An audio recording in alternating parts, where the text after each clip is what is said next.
көмектесу керек қой. Бір көлікті қайсына жетеді? Бана бір көлікті айтып отырсыз, шетелдің елдерін өлшеу тұрады ана жақта. Құрманға жақта. Енді сонда бір көлік дейді мына атқару мүмкін емес қой. Енді банағы машиналар айтып отқан, әкең айтқандай 50-60 тонна тиейтіндер. Нөмірлерін түсіреді, жайбарақат олар өтіп жатыр арқының астынан. Банағыдай былай өтеді, былай өтеді. Оларды ешкім тоқтатпайды да. Кеше мынандай жағдай болды. Маған бірнеше видео келді.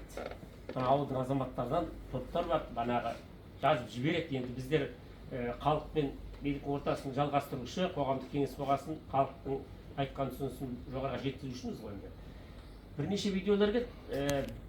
Мына Жарсуаттың тұсынан 4 КАМАЗ, Бөденің тұсынан 3 КАМАЗ топырақты толтырып тиеп алған, бәрі қара жолмен жүріп жатыр. Естеріңізде болса 2-3 жыл 3 жылына күресіп осы Жарсуат Бөдене халқы осы далалық жолмен жүруді тоқтатып еді. Себебі жайылым, шабындық жерлердің бәрін тасталған қылып, тіпті қырмен қатынасу мүмкін болмай, даланың бәрі тасталған болды бір кезде.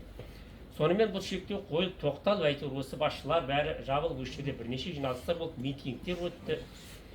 Енді сол қайтадан басталып кетілген шу шықты кеше. Сосын әбден зерттеп анықтап алайық деп едік, ол олай болмады. Бұл жаман карьерде ашылмаған екен, ол жерден тиелмеген екен топырақ. Бірақ бұлар артық топырақ тиіп алып, кеше рейд болған сияқты жолда облыстан банағы кісілер келген сияқты жолды бақылаушылар. Солардан қашқан машиналар екен. Солардан қашып, қара жолмен келіп шығып жатыр.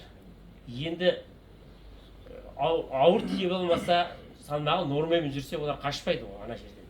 Енді бұның бәрі айналып келгенде сіздердің жұмыстарыңызға тіреліп тұр ғой. Ал кеше тіпті бірандай жағдай да болып болған. Жігіттер жиналып шығып ауылдың халқы.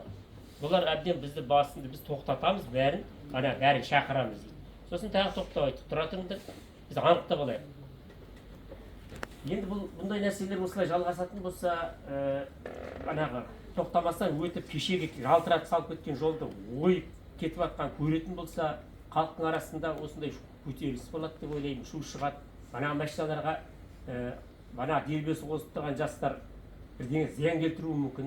Осы мәселе енді сіздерге бір қалай болғанда бір шарасын алу керек. Осы жерден бір тоқетердің айтатын осыған бір нүктесін қоятын мезгіл болған сияқты. Осы машиналар жөнінде.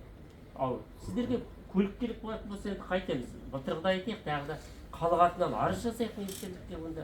Көлік сұрайық, сіздерге 4-5 көлік болу керек сияқты. Біреуі Индер ауданында, Махамбетпен, біреуі ара жақта, сол жақта жүру керек болатын олар.